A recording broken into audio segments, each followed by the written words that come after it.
అనమాట. సో ఆలస్యం చేయకుండా విశ్వక్సేన్ గారికి మైక్ ఇచ్చేస్తున్నాను నేను. నమస్తే నమస్తే. ఇక్కడున్న వాళ్ళకి అందరికీ నమస్తే. ఆల్మోస్ట్ కాదు 1 year అయిపోయింది మిమ్మల్ని అందరిని చూసి. సో చాలా రెస్పాన్సిబుల్గా ఈసారి వస్తే ఖచ్చితంగా మీకు మంచి సినిమా ఇవ్వాలని ఇంటెన్షన్తోనే లాంగ్ గ్యాప్ తీసుకొని ఉండే. But ray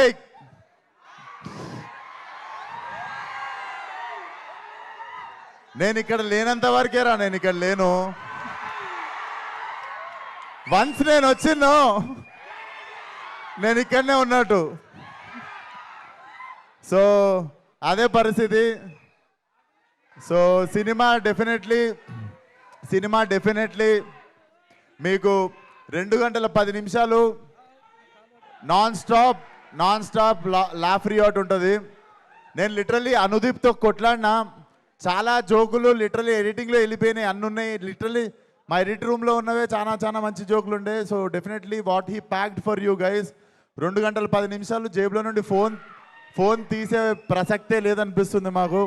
so Feb 13th compulsory మీ ఫ్రెండ్స్ ఫ్యామిలీ అందరితో పాటు వచ్చేయండి.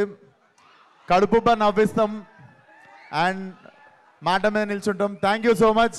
అందరినీ Feb 13th థియేటర్లో కలుస్తా. ఇవన్నీ గలీజ్ అనిపిస్తారా నాకు? కాదు విశ్వక్ గారు, కాదు సంవత్సరం క్రితం చూసి ఇప్పుడు చూసి మారిపోయిన విశ్వకం చూసినట్లేదు. మైక్ ఇస్తే ఇష్టం వచ్చినట్టు అందరిని తిట్టేసి ఇష్టం వచ్చినట్టు ఆరగెంట్గా బిహేవ్ చేసిన విశ్వక్ లేకుండా ఒక అనుదీపం చూసినట్లేదు ఇప్పుడు మీకు విశ్వక్లో. సినిమా కూడా అలానే ఉంటుంది, చక్కగా నవ్విస్తాడు. ఈసారి ఏమి ఎవరిని తిట్టాము, చక్కగా నవ్విస్తాడు ఈసారి 2 గంటలు. ఖచ్చితంగా థియేటర్కి వచ్చి ఎంజాయ్ చేయండి. Thank you so much. Rose day అంట, రోజ్ మీకే. ఏంటి ఒక్క నిమిషం ఆగండి. ఏంటి డైలాగా? విశ్వక్ గారు చెప్పాలా? మధ్యలో ఒక్క 2 నిమిషాలు బ్రో చెప్పినప్పుడు రావచ్చు కదా. Okay, thank you so much.